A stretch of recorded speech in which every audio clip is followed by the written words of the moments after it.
Buenas noches, compañeros y compañeras. Vamos a dar inicio a nuestra asamblea semanal del Movimiento Nacional por la Esperanza. Nos acompañan aquí en el presidium nuestro acompañante dirigente en la alcaldía Xochimilco, el profesor Marco Antonio Serralde Martínez. Nos acompaña nuestra dirigente estatal por el estado de Tlaxcala, Catalina Hernández. Nos acompaña desde Quintana Roo, desde el estado de Quintana Roo, la compañera Laura Blancarte. De aquí de la alcaldía Gustavo Madero, el compañero Francisco Romero. Nos acompaña también nuestra compañera de Asuntos Internacionales, la compañera Itzel Ortega. Nos acompaña desde Nayarit, expresidente del Partido Morena en su entidad, Daniel Carrillo Arce. También desde el estado de Nayarit nos acompaña el compañero Sefenino Lara Estrada. Y como cada 8 días, nuestro profesor René Bejarano Martínez.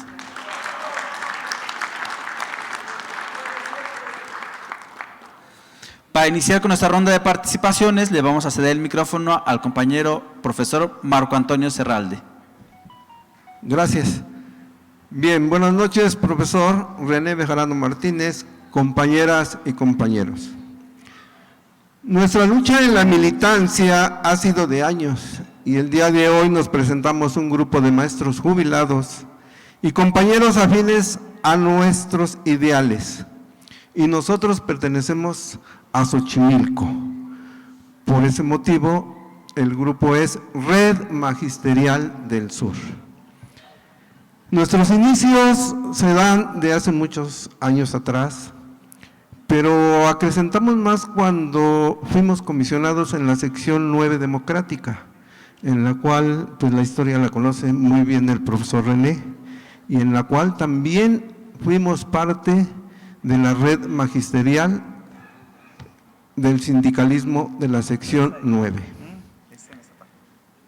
Y estamos aquí para refrendar nuestra lealtad y compromiso al trabajo para que juntos logremos enaltecer al Movimiento Nacional por la Esperanza. Bajo la dirección del amigo, compañero y un gran líder, al profesor René Bejarano Martínez, para quien pedimos un fuerte y caluroso aplauso. Y recuerden que Xochimilco, y en especial a los pueblos que pertenecemos, los maestros y compañeros, San Gregorio Atlapulco, Santa Cruz Acalpixca, Santa María Nativitas, todos y cada uno de los amigos que llegan, siempre los recibimos con los brazos abiertos. Gracias. Muchas gracias, compañero, por este mensaje. Ahora le cedemos el micrófono a nuestra compañera Catalina Hernández. Gracias, compañero. Muy buenas noches, profesor, distinguido presidium. Buenas noches. Pues aquí estamos, como siempre, en la lucha, en la batalla. Ya tenemos algunos años que venimos con el tema de el trabajo con los campesinos y campesinas, con las mujeres, defendiendo los derechos de las mujeres, las niñas y los niños. Hoy tenemos en puerta un evento. Mañana, miércoles 24, tenemos un foro en Tlaxcala sobre la violencia vicaria, que lastimosamente y tristemente pues se vive en todo el país. Es un tema muy importante, es un tema que nos parece sumamente grave que acontezca y que desafortunadamente se vive en todos los días, en los diferentes estados de la República. Y bueno, pues estamos trabajando una iniciativa para sancionar y erradicar ese tipo de violencia. Y bueno, pues estamos aquí trabajando y como siempre al lado del Movimiento Nacional por la Esperanza, con nuestro dirigente y líder, el profesor René Bejarano, y con todo el equipo. Pues desde Tlaxcala les damos un abrazo, un saludo y les decimos que aunque en algunos lugares no nos acepten, aquí seguimos con nuestra necedad y seguimos trabajando para fortalecer a nuestro presidente de la República, a nuestro gobierno y la Cuarta T, y seguiremos en la lucha y seguiremos trabajando con las mujeres, con los campesinos y con los diferentes sectores. Pues la lucha sigue y aquí estamos. Saludos. Muchas gracias, compañera Catalina. Ahora le cedemos el micrófono para un saludo a nuestra compañera Laura Blancarte. Compañeros, buenas noches. Es un placer estar hoy con ustedes, aquí con el profesor René Bejarano. Muchas gracias, profesor. Pues únicamente traigo un mensaje de mis compañeros de Quintana Roo, porque hemos estado haciendo un trabajo de campo que se ha consolidado ahora con la campaña y el triunfo de la gobernadora Mara Lezama. Entonces, hemos estado formando equipos, hemos estado pues reforzando algunos liderazgos. Entonces, quiero que sepan que estamos trabajando y que todos los compañeros que estamos ahorita trabajando allá en Quintana Roo, les mandamos un afectuoso saludo y que sepan que estamos aquí apoyando siempre al profesor René Bejarano y al Movimiento Nacional por la Esperanza. Muchas gracias. Muchas gracias, compañera Laura. Y ahora nos vamos hasta el estado de Nayarit para que el compañero Daniel Carrillo nos dé un mensaje. Buenas noches, compañeros. Pues desde Nayarit venimos aquí a saludarlos. Es un estado con aproximadamente 300 kilómetros de playa. Hay 4 pueblos originarios y que han nacido grandes hombres, grandes líderes que han servido ejemplo de lucha para nosotros. Y como dice alguien por ahí, lucha que no se termina ni para qué la iniciamos. Entonces, desde hace mucho tiempo recibimos la enseñanza de un gran líder de Nayarit, Alejandro Gascón Mercado, quien también el maestro René lo conoce, y que el presidente de la República, lo menciono porque el presidente de la República cada vez que va a Nayarit hace mención, y hay un canal centenario que está haciendo el presidente para regar miles de tierras a los campesinos, y que le puso el nombre de ese gran líder, de Alejandro Gascón Mercado, quien en 1975 ganó las elecciones a gobernador en el estado de Nayarit, pero imagínense, en el 75 lo iba a dejar el PRI a gobernar. Entonces, pues no, pero nos dejó una gran enseñanza de lucha, de perseverancia, y que la hemos estado continuando con el presidente Andrés Manuel López Obrador, y también dentro del Movimiento Nacional por la Esperanza. Desde allá, pues hemos estado haciendo un trabajo pues muy fuerte de lucha.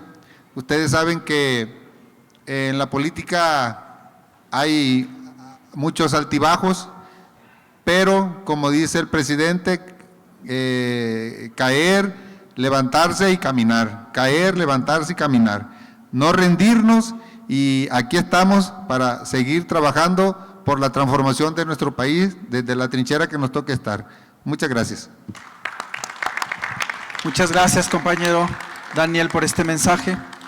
Compañeros y compañeras, la semana pasada se les dio unas hojas para recaudar unas firmas. Quienes se las hayan llevado para que precisamente iban a recabar firmas en sus colonias, si se las pueden entregar a la compañera que está en la parte de atrás, si se puede levantar, si las traen las hojas con firmas para que se las den a la compañera, por favor. Y ahora le cedemos el micrófono a nuestra compañera Ilse Ortega. Hola, queridos compañeros y compañeras, muy buenas noches. Pues al inicio de la pandemia, en ese no muy lejano 2020, desde este espacio precisamente platicábamos sobre la disparidad que existía en este proceso de adquisición y por consecuencia de la aplicación de las vacunas a nivel mundial. Frente a este inequitativo panorama, como ustedes recordarán, la Organización Mundial de la Salud, la OMS, impulsó en mayo de 2020 una coalición que estaba conformada o que está conformada por más de 190 países de los 5 continentes, que tenía como finalidad garantizar el acceso equitativo a las vacunas contra el COVID-19 en todo el mundo, especialmente en aquellos países, pues digamos, más pobres, con más necesidad, y me refiero, por supuesto, a este Fondo de Acceso Global para Vacunas COVID-19, conocido como el mecanismo COVAX por sus iniciales en inglés. Desafortunadamente, y siendo muy objetivos, pues esta herramienta resultó insuficiente. Y no me refiero nada más que fue insuficiente en nuestro país, dado esta controversia que hemos visto que hay entre México o el gobierno mexicano y el mecanismo COVAX, sino va mucho más allá. Ciertamente, creo que este reclamo que hace el gobierno mexicano con respecto a las vacunas que no han llegado es legítimo, bajo el entendido que hay una deuda pues aún muy alta de cubrir. México, para que tengan claro, ha recibido más de 5 millones de dosis a través de este mecanismo en estos últimos años, pero está lejos de lo que se acordó, que fueron 50 millones de vacunas las que se prometieron. Es decir, hay un importante déficit de vacunas y lo importante o lo trascendental es que estas vacunas fueron pagadas anticipadamente por el gobierno mexicano a este mecanismo. Sin embargo, creo que no hay que olvidar, no hay que dejar de reconocer que pues México ocupa un lugar privilegiado a nivel mundial. México ha logrado vacunar a cerca del 80% de su población, esa población que decidió sí vacunarse, e incluso ya nos encontramos en un proceso de vacunación para los niños, lo cual no se da en muchos de los países de nuestra región. Mientras que desafortunadamente existen pues otras regiones del mundo que tienen aún niveles muy bajos de cobertura en vacunación. Por ejemplo, a estas alturas, 22 de las 54 naciones que conforman África registran niveles de vacunación que van del 0.1, por ejemplo, en países como Burundi, a 38% de sus respectivas poblaciones, refiriéndonos en 38, por ejemplo, a Egipto. Todas ellas que también son integrantes de este mecanismo. Entonces, para concluir y tomando como contexto este dilema que trae México con COVAX, pues en términos globales continúa existiendo una gran disparidad en la adquisición y la aplicación de vacunas contra el COVID-19, ya sea por la lentitud de la entrega de vacunas que ha tenido este mecanismo COVAX y o por la lerda respuesta de esta burocracia de la Organización de las Naciones Unidas que tampoco podemos dejar de analizar. Desafortunadamente las cosas no han cambiado mucho a estos informes que dábamos en 2020, ciertamente la población a nivel mundial pues está mucho más vacunada que en aquellos años, pero repito, esta disparidad continúa existiendo y esperemos que este llamado que hace Andrés Manuel y el gobierno mexicano para que COVAX agilice la entrega de vacunas no solo sea un llamado para nuestro país, sino sea un llamado internacional, sobre todo en estas regiones en donde realmente tienen un atraso muy, muy importante y que pues no es nada afortunado ni nada humano. Esperemos que así sea. En otro tema, bueno, la Fiscalía de Argentina pidió el día de ayer 12 años de cárcel y la inhabilitación total para que Cristina Kirchner, que es la actual vicepresidenta del país, no pueda desempeñar más cargos públicos por supuesta corrupción en la licitación de obras cuando fue mandataria entre el año 2007 y 2015. La realidad es que la vicepresidenta de Argentina está siendo procesada actualmente por más de 10 causas judiciales, de las cuales, como pueden ver en esas imágenes, 4 están en espera de un juicio oral, es decir, que luego de su procesamiento la justicia dio por cerrada la etapa de introducción y ahora otro tribunal juzgará su culpabilidad. 5 expedientes están en una etapa de espera, es decir, aún no llegan a este juicio oral, pero la expresidenta ya inició el proceso, ya se sabe que está en este procesamiento. Una está bajo la resolución de falta de mérito, es decir, se desechó por no existir los elementos suficientes para acreditar que se podía imputar esta responsabilidad a Cristina, y en 2 casos se terminó el proceso judicial sin, digamos, resolver o analizar el asunto de fondo. Como vemos, y ojalá puedan verlo a detalle en su casa porque explica cada uno de los casos, pues de estas causas algunas ciertamente persisten, otras se dieron ya por terminadas y otras se reabren en momentos políticos estratégicos.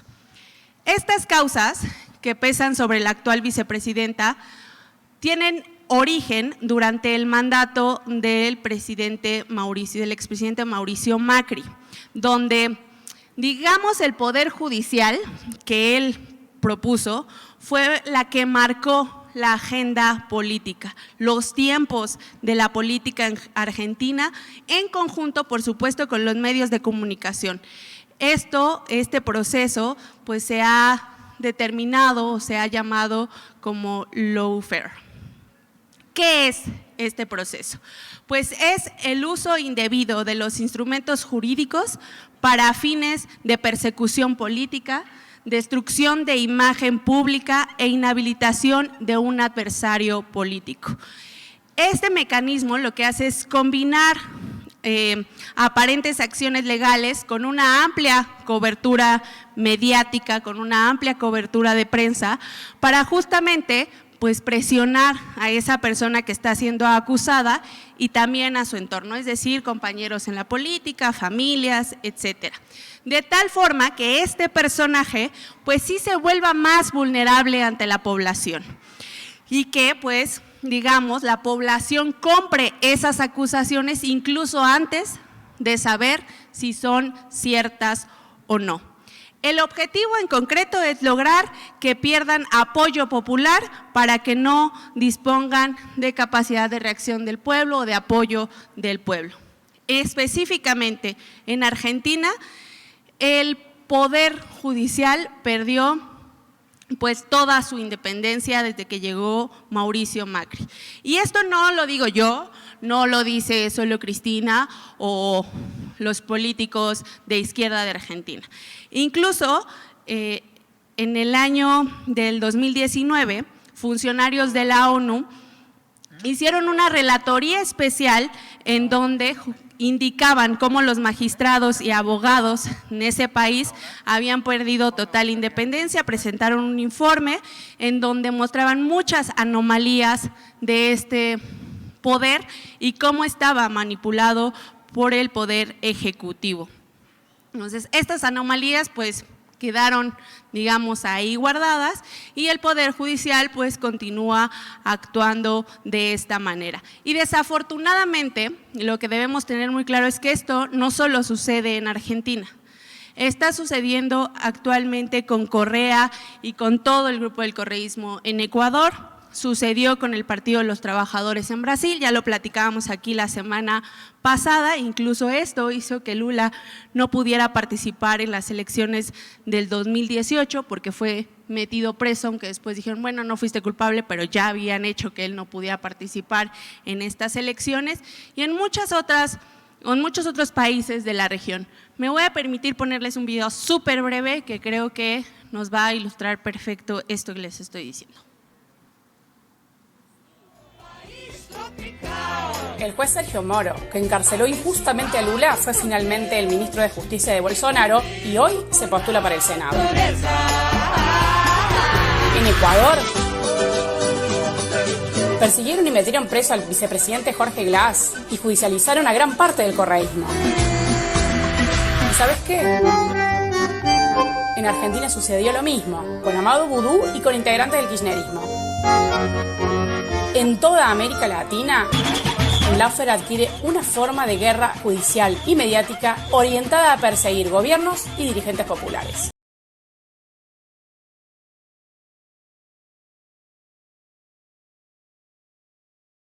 Persiguieron y metieron preso al vicepresidente Jorge Glass y judicializaron a gran parte del correísmo.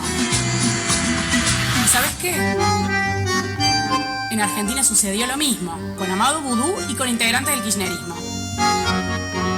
En toda América Latina, el lawfare adquiere una forma de guerra judicial y mediática orientada a perseguir gobiernos y dirigentes populares.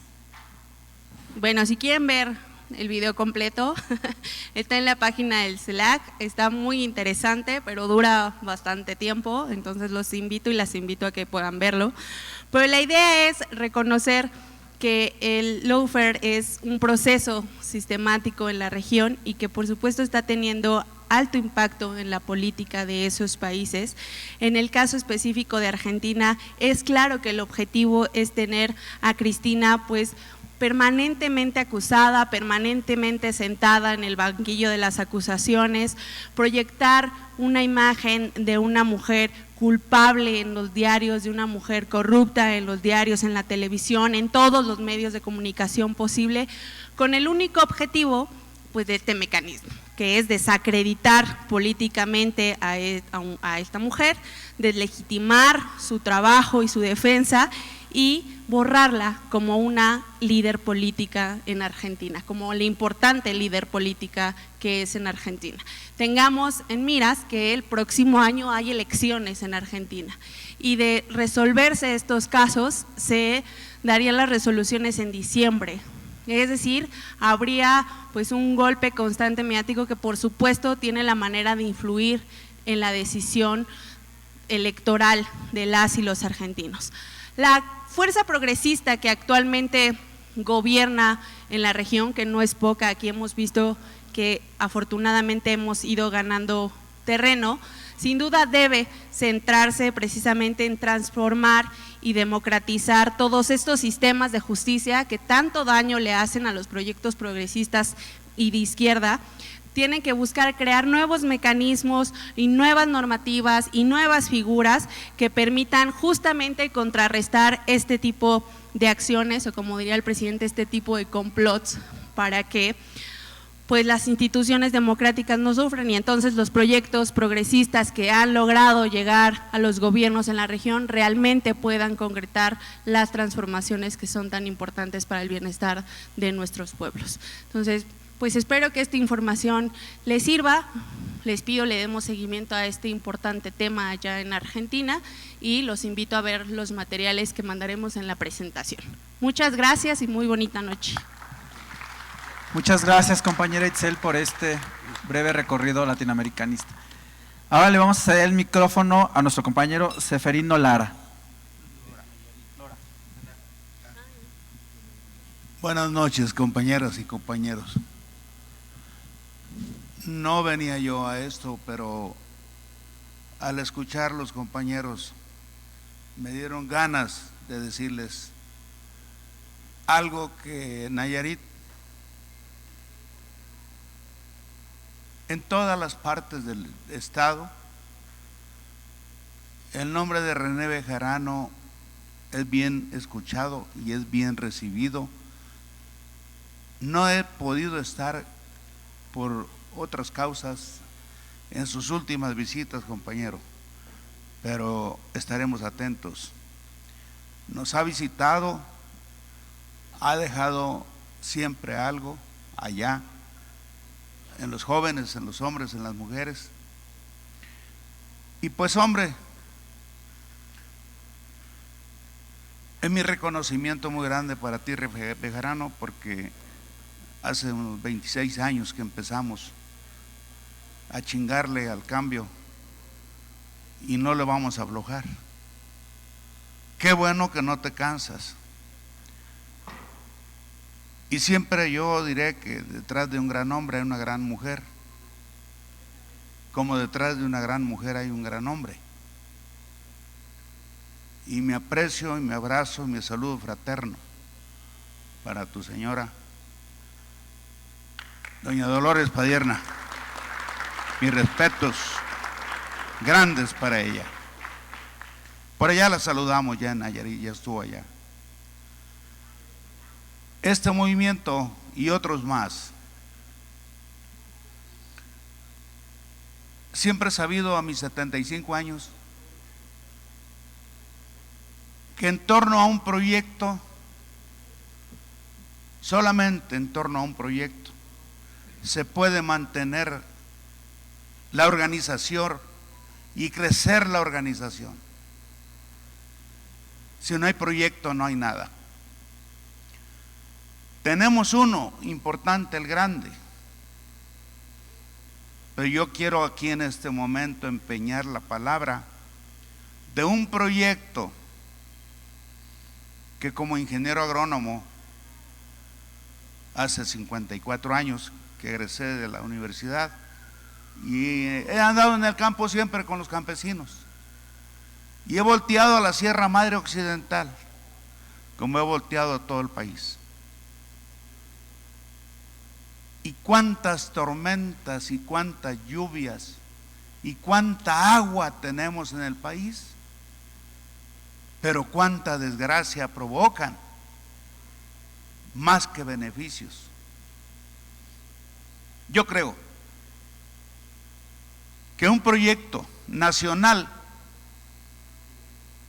debe de ser, impulsémoslo, yo les pido, conservar, controlar el agua. Nuestros indígenas, nuestros compañeros originarios, hermanos, en la sierra nomás pasa el temporal de lluvias y ellos tienen que sufrir o emigrar. Si lográramos conservar, así lluevan 5 metros cúbicos en esa región, si podemos conservar 3, es darle vida a nuestros paisanos y todo México.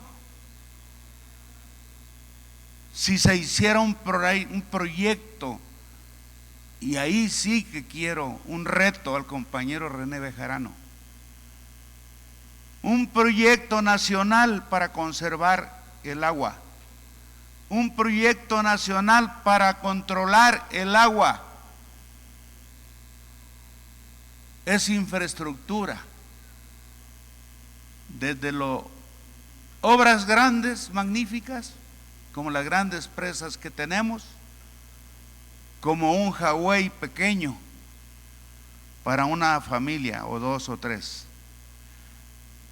Ese problema, ese proyecto, René, uniría al país, uniría a todo el pueblo de México. Nuestros indígenas, nomás vámosles dejando agua, vamos haciéndoles agua desde arriba hacia abajo, pequeñas represas para conservar el agua. Si se filtra, la aprovecha el bosque, pero teniendo nuestros indígenas agua, ellos saben qué hacer, no van a sufrir, ni van a tampoco emigrar, y no van a ocupar al gobierno, estoy seguro, nomás que les demos agua, que les ayudemos a crear esa infraestructura para conservar el agua que los mexicanos tenemos. Con un proyecto de nación, en torno a un proyecto, nos vamos a mantener organizados y vamos a empujar organizados con un líder como René Bejarano. Muchas gracias. Muchas gracias, compañero Seferino Lora, por su intervención. Ahora le cedemos el micrófono a nuestro dirigente nacional, al profesor René Bejarano Martínez. Buenas noches, compañeras, compañeros. Como cada semana estamos aquí celebrando la Asamblea del Movimiento Nacional por la Esperanza, tanto de manera presencial como virtual, esta vez correspondiente al martes 23 de agosto del 2022. Agradezco a todas y a todos los compañeros presentes de diversas entidades de la República, del Estado de México, de Tlaxcala, de Nayarit, desde luego de Puebla, de Guerrero, de Veracruz, etcétera, que como cada semana nos acompañan en esta reunión. También de los compañeros de Durango, de Aguascalientes y de otros lugares. Saludo a todas y a todos los compañeros que ya sea ahora mismo o a lo largo de la semana nos van a escuchar. También me da mucho gusto ver aquí al compañero Chava de Jalisco. Un aplauso para el compañero. En la vida, en la política, lo más importante es la congruencia, porque al paso del tiempo es lo que nos permite sobrevivir personal y políticamente. La capacidad de mantenerse coherente entre lo que se dice y lo que se hace nos permite superar los errores, evaluar las circunstancias y transitar para lograr siempre mejores objetivos. Me da mucho gusto y me hizo recordar épocas remotas de la vida política la presencia del compañero Lora de Nayarit, de nuestro compañero expresidente, porque me hace que mi mente se remonte a otras épocas en las que la política era mucho más difícil de hacer. En 1975 yo fui fundador del Partido Mexicano de los Trabajadores, junto con Eberto Castillo, Demetrio Vallejo, Salvador Ruiz Villegas, Eduardo Espinosa Valle, alias El Búho, y otros líderes, la mayoría de ellos, casi todos ya no viven físicamente. Y en ese entonces oí hablar de una nayarita que 3 años antes había ganado las elecciones para presidente municipal en Tepic a través del entonces Partido Popular Socialista. Se llamaba Alejandro Gascón Mercado. Y 3 años después, justo en el 75, Gascón Mercado se postuló para la gubernatura por ese partido. Compitió contra un militar, el coronel Rogelio Flores Curiel, y Gascón ganó esa elección.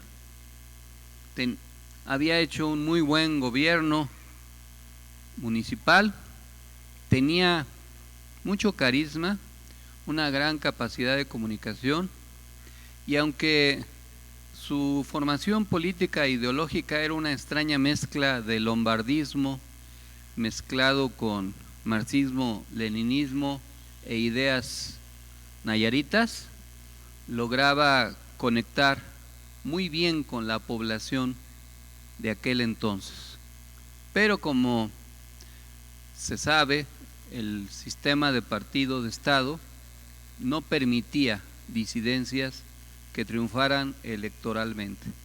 Y entonces el PRI, que lo dirigía entonces Porfirio Muñoz Ledo, era ya el último tramo del gobierno de Luis Echeverría Álvarez, hizo un fraude que le llamó Operación Fakir, que consistió en introducir en la sede electoral a muchos jóvenes jaliscienses, integrantes de la Federación de Estudiantes de Guadalajara, dirigida entonces por Raúl Ramírez Ladevig, hermano de Álvaro, y cambiaron una a una las boletas para revertir el resultado.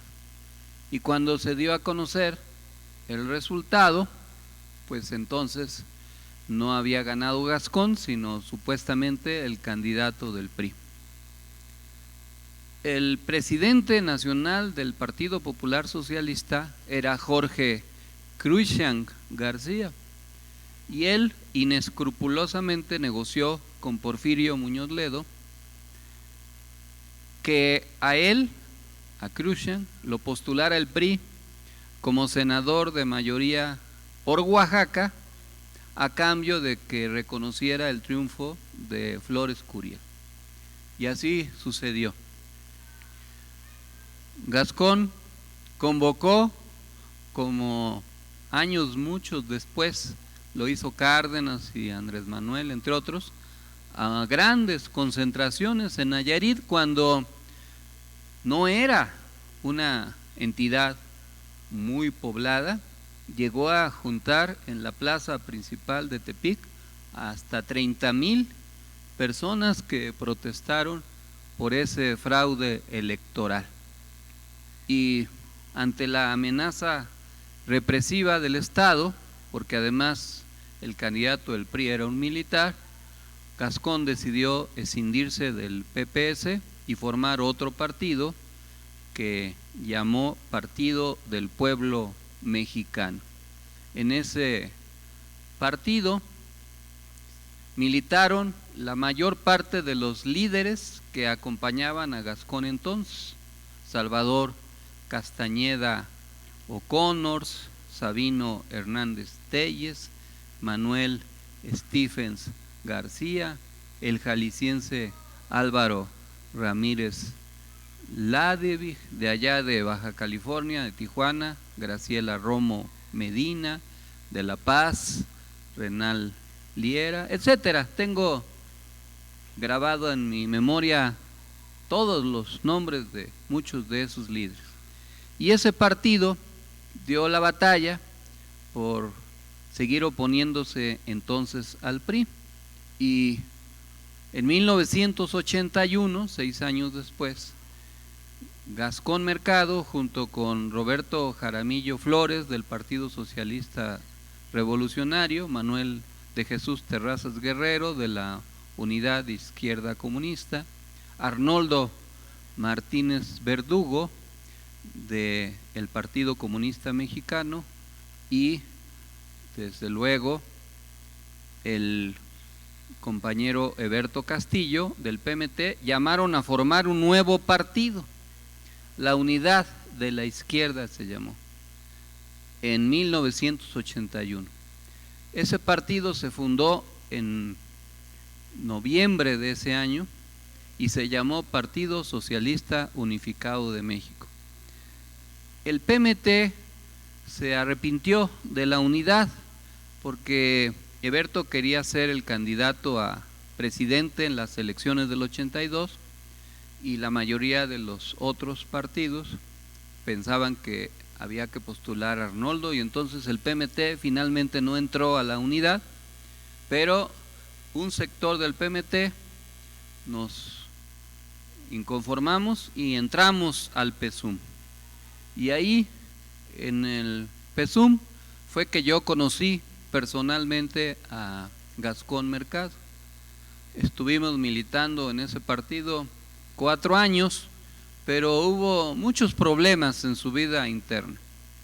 La burocracia del antiguo Partido Comunista Mexicano era muy intolerante y excluyente, y fue minando las posibilidades de una convivencia fructífera, y al final Gascón decidió escindirse del PSUM y llamar a formar otro partido que se llamó Partido de la Revolución Socialista. Y ahí lo acompañamos. En ese partido militamos Martí Batres, Adela Salazar, Horacio García Pérez y otros muchos líderes, y me tocó trabajar junto con Gascón recorriendo el país, y cuando él fue electo diputado, que yo era profesor en el Politécnico, le hacía algunos discursos, sobre todo de política económica, criticando al entonces gobierno que pues dominaba ya el PRI a través de Miguel de la Madrid. Gascón era pues muy ocurrente y hacía comparaciones de la vida real con el neoliberalismo, y un día dijo que Miguel de la Madrid era peor que Catalina Krill, aquella personaje que le faltaba un ojo, de una telenovela muy famosa de la época que se llamó Cuna de Lobos. Catalina Krill era la maldad terrible en persona, hacía muchas maldades esa señora, pero Miguel de la Madrid era peor según Gascón Mercado. Y así convivimos. Cuando vino la insurgencia cívica del neocardenismo en el 88, pues obviamente vimos la posibilidad de unirnos, pero Gascón solamente tuvo una objeción, dijo que él no podía participar en la misma organización política en donde estaba Muñoz Ledo, porque acuérdense que Muñoz Ledo se había escindido del PRI un año antes, en octubre del 87, a través de la corriente democrática, pero Gascón nunca perdonó el fraude que Muñoz Ledo le hizo para despojarlo de la gubernatura y decidió seguir con su partido. Nosotros nos metimos a apoyar a Cárdenas y luego a fundar al PRD, pero siempre mantuvimos una relación cercana y muy fructífera política con Gascón Mercado. El cuerpo es muy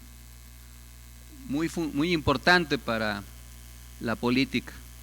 Dicen que las mamás perdonan todo, que las mujeres a veces perdonan, no siempre, y el cuerpo nunca perdona. Y Gascón, que se descuidó mucho en su salud, al final pues sufrió los estragos del mismo, y allá por 2005 falleció de una insuficiencia renal. Todavía pude yo visitarlo para despedirme de él, pero su ejemplo y su historia ahí quedó, y por eso que la recuerda bien Andrés Manuel, él cada vez que va pues revive esos episodios, y pues a mí me gusta recordarlo porque son ejemplos de resistencia y de capacidad, de cómo a pesar de todo Gascón supo mantenerse vigente y además, aún en la adversidad, nunca claudicar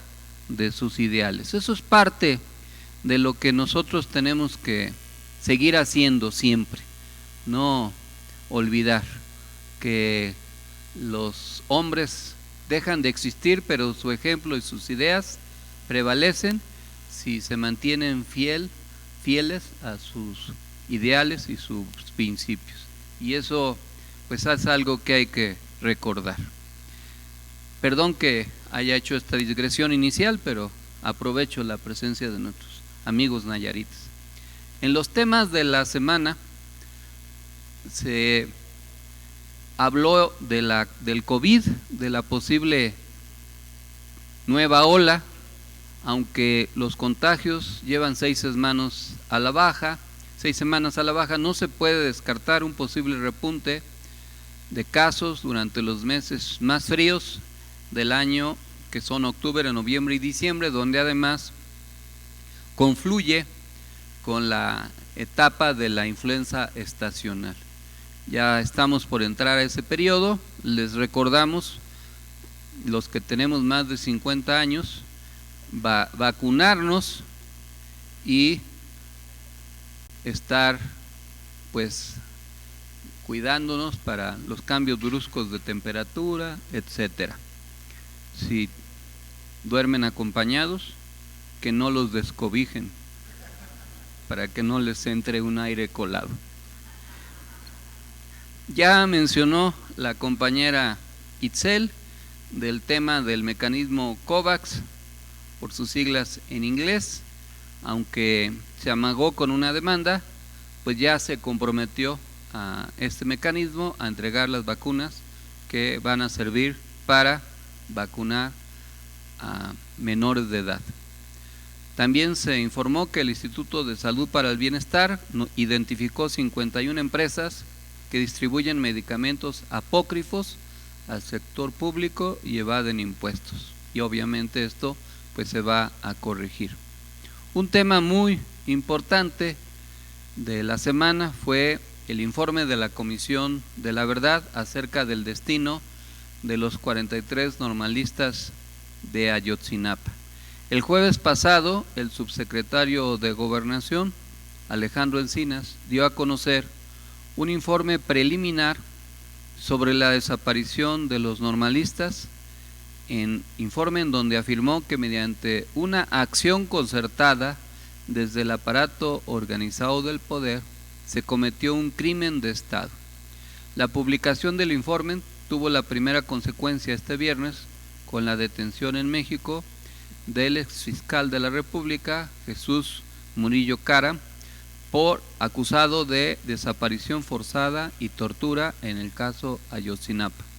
Además, la nueva fiscalía, encabezada por Gers Manero, anunció que se libraron otras 83 órdenes de aprehensión en el estado de Guerrero contra mandos militares y personal de tropa, policías locales y estatales, autoridades administrativas y judiciales, así como contra miembros del grupo criminal Guerreros Unidos por su presunta vinculación con el caso. Al respecto, Andrés Manuel dijo: dijimos que íbamos a hablar con la verdad, por dolorosa que fuese. No es en vano todo lo que ellos hicieron, incluso sus hijos, porque el dar a conocer esta situación atroz, inhumana y al mismo tiempo castigar a los responsables, ayuda para la no repetición. Un gobierno democrático no puede ocultar nada. Se trató de un crimen de Estado donde concurrieron crimen organizado y agentes de diversas instituciones del Estado. Autoridades estatales y federales del más alto nivel fueron omisas y negligentes. En todo momento, autoridades municipales, estatales y federales tuvieron conocimiento de la movilización de los estudiantes. Desde su salida de la Escuela Normal Rural Raúl Isidro Burgos hasta su desaparición. En ningún momento existió comunicación entre los estudiantes y el grupo delictivo durante los hechos. Al filo de las 10:45 horas del 26 de septiembre de 2014, se dio la orden de desaparecer a los estudiantes. No hay, lamentablemente, indicio alguno de que los estudiantes se encuentren con vida. La Fiscalía General de la República debe iniciar y continuar con las indagaciones en curso. Este tema nos atañe directamente porque de alguna u otra manera nosotros como dirigentes políticos estuvimos vinculados a este caso como protagonistas. Se conocía de los vínculos de algunas autoridades municipales con grupos delictivos. Cuando José Luis Abarca fue postulado por el PRD para presidente municipal de Iguala, con el apoyo de la entonces corriente Nueva Izquierda, los que éramos de la Izquierda Democrática Nacional nos opusimos a esa postulación. señalando, entre otras causas, la presumible vinculación de este personaje con grupos delictivos. Sin embargo, los chuchos, como sabemos, en su política inescrupulosa que los caracteriza, terminaron imponiendo a ese candidato. Años después, el mismo José Luis Abarca, a través de algunos de sus policías y otras autoridades, y en complicidad con grupos delictivos, asesinó a varios dirigentes.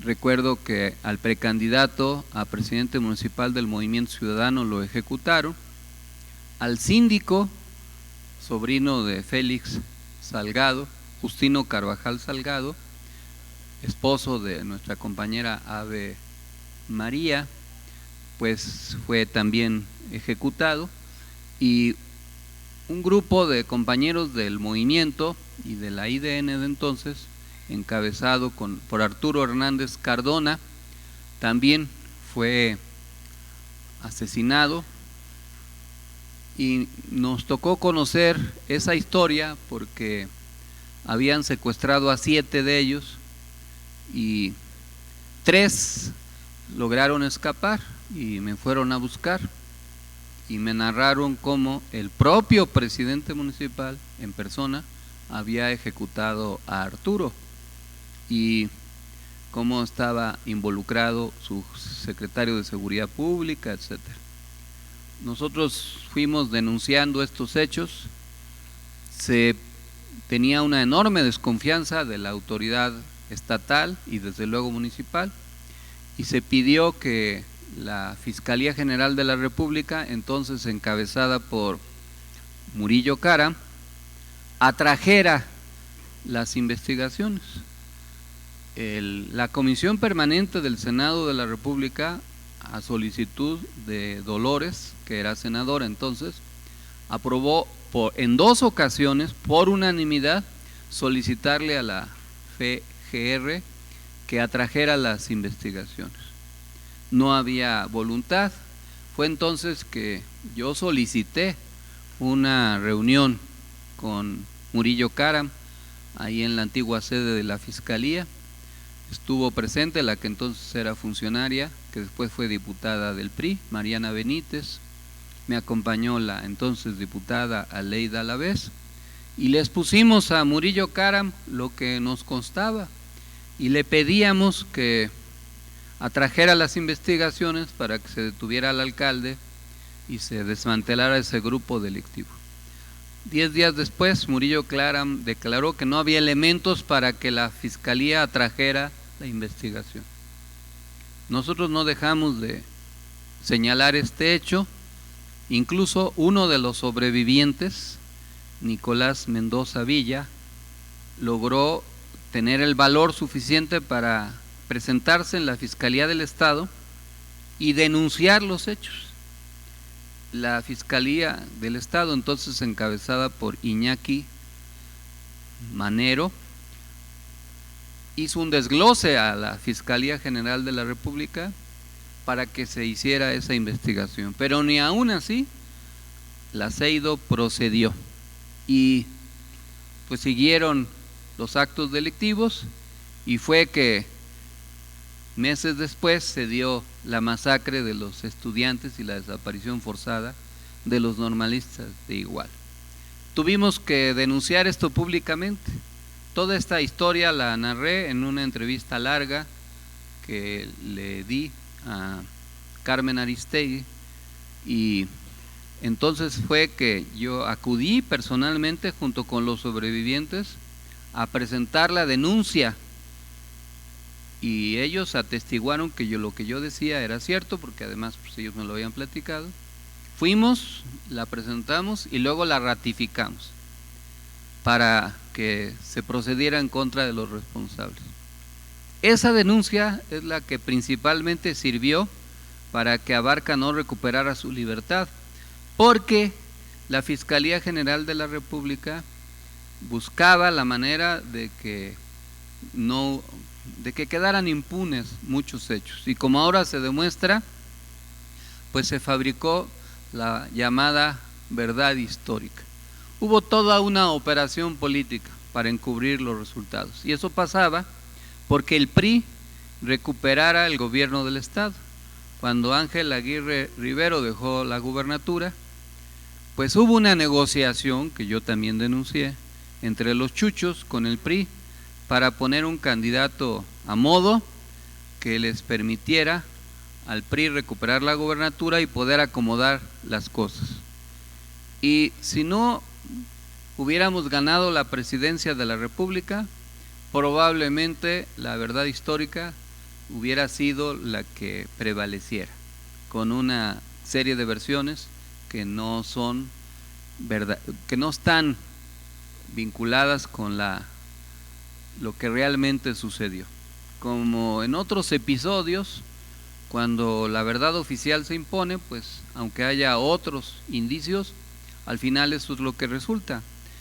Es como en el caso Colosio, que según la verdad oficial, Aburto fue un asesino solitario que ejecutó a Colosio, pero Colosio murió de 2 tiros, uno en la cabeza y otro en el abdomen, con 2 balas de diferente calibre.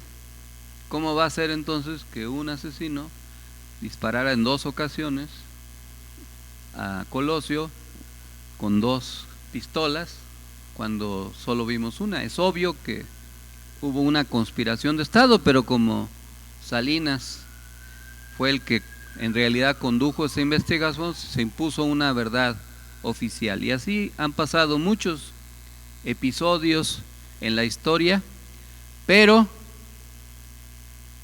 hay un lema que siempre es bueno recordar, que dice que se puede mentir a pocos durante algún tiempo, se puede mentir a muchos durante algún tiempo, pero no se puede mentir a todos durante todo el tiempo, que la verdad siempre termina aflorando, como sucedió con la verdad que ahora conocemos de la masacre del 68 o del 71, o el fraude del 88 o el fraude del 2006, y ahora con los lamentables sucesos de Ayotzinapa. Pero es uno de los motivos más para seguir apoyando a la Cuarta Transformación.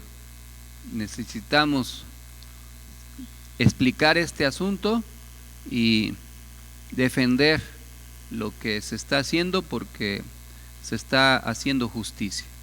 Esta misma semana, en otro tema, pues también se le concedió prisión domiciliaria a Rosario Robles por su estado de salud, según acreditó ante el juez. No fue liberada ni fue exonerada, está presa en su casa y tiene que presentarse a firmar, no puede salir del país y está sujeta a proceso por una de las órdenes de aprehensión que se ejecutaron en contra de ella, que fue la del uso indebido de atribuciones en el caso de la estafa maestra. Todavía es un misterio por qué la Fiscalía General de la República no ejecuta la orden de aprehensión adicional que existe contra Rosario, que se refiere a operaciones con recursos de procedencia ilícita, mejor conocida como lavado de dinero, y delincuencia organizada. Y también cómo es posible que uno de sus cómplices más evidentes, Emilio Cebadúa, también no esté detenido ni esté sometido a proceso. Ese es uno de los temas que habrá que seguir comentando, pero es algo que también se necesita exponer. En otros temas de la semana, la Secretaría de Educación Pública presentó nuevos planes y programas de estudio para Educación Normal 2022, que buscan una educación que ponga en el centro a la comunidad y deje lejos a la que buscaba estratificar y generar mano de obra, como fue en el periodo neoliberal. Sea la educación el mecanismo más fino y justo para la movilidad social, señaló a un titular de la SEP, la compañera Delfina Gómez Álvarez. En otro tema, a un año de acabar con la práctica corrosiva corrupta de la subcontratación, mejor conocida como outsourcing, 3 millones de personas trabajadoras salieron de este esquema y son reconocidos por sus verdaderos empleadores.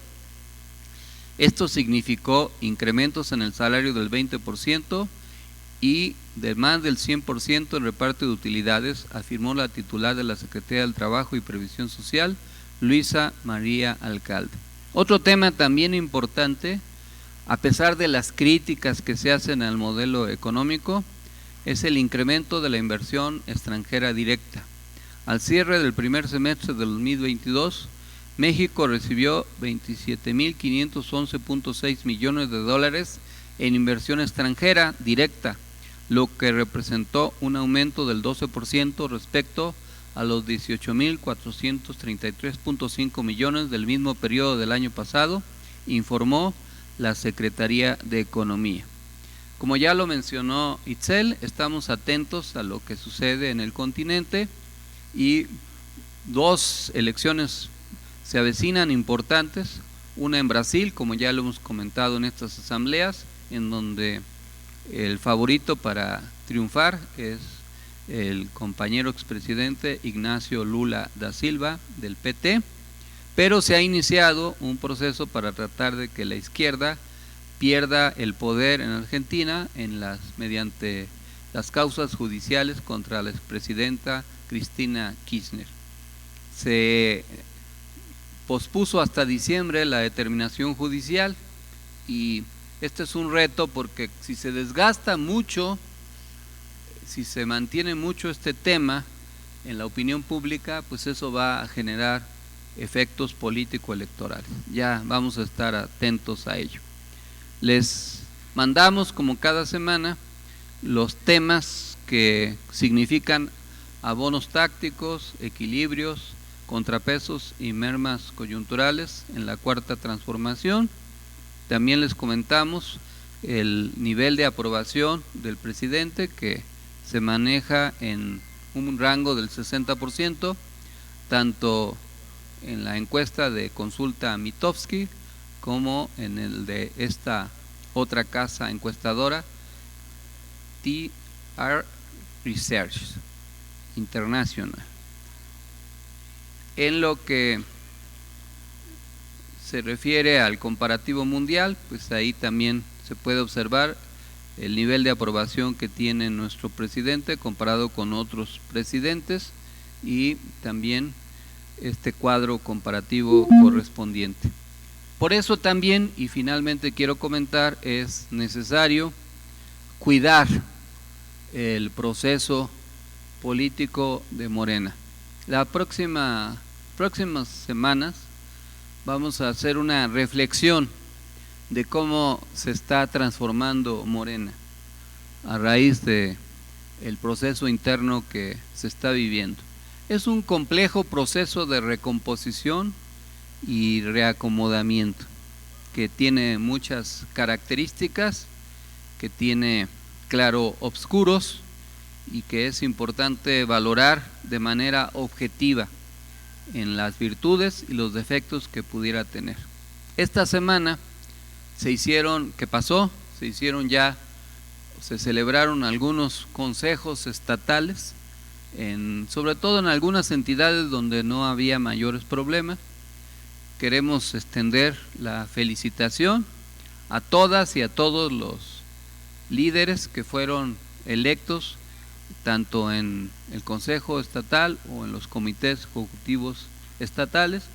Particularmente nos da mucho gusto que algunas compañeras y compañeros en varias entidades hayan quedado electos en esos órganos de dirección, compañeros que pertenecen al movimiento y que de manera individual compitieron y lograron ocupar presidencias de consejo o carteras en algunos comités ejecutivos. Eso nos da mucho gusto y está permitiendo nuestra inserción de manera más natural en el partido, que no ha dejado de ser movimiento, pero que también está viviendo un proceso de institucionalización en el marco de la preparación para la sucesión presidencial del 2024. También se han venido presentando algunos acontecimientos en torno a la competencia para la definición de la candidatura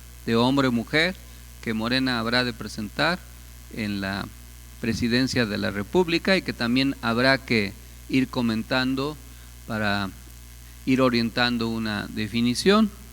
Y desde luego también tenemos que apretar el paso para ganar las elecciones en el Estado de México y en Coahuila, entre otros temas.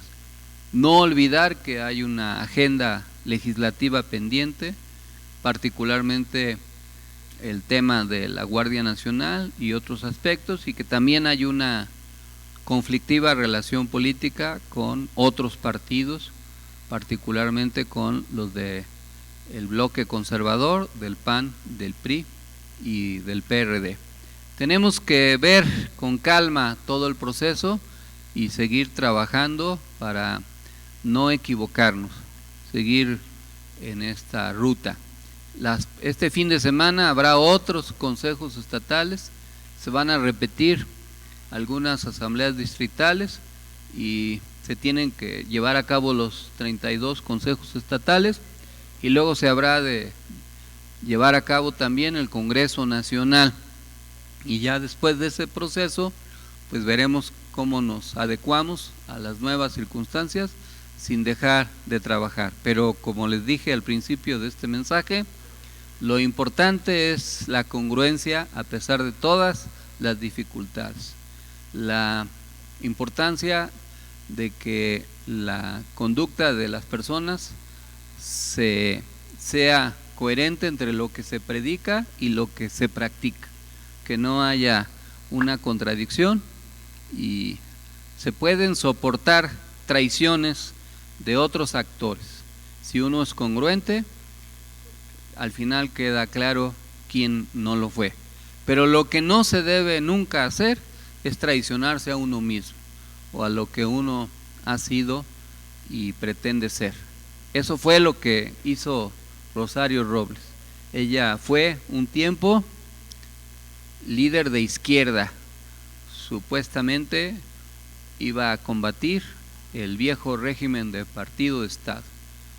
En el poder se corrompió, traicionó y quiso destruir a Andrés Manuel conspirando con sus enemigos. Y luego se volvió partícipe de lo que en su juventud combatió. Fue parte del sistema y del PRI. Y en el PRI y en el gobierno se aborazó y se convirtió en una depredadora de recursos públicos.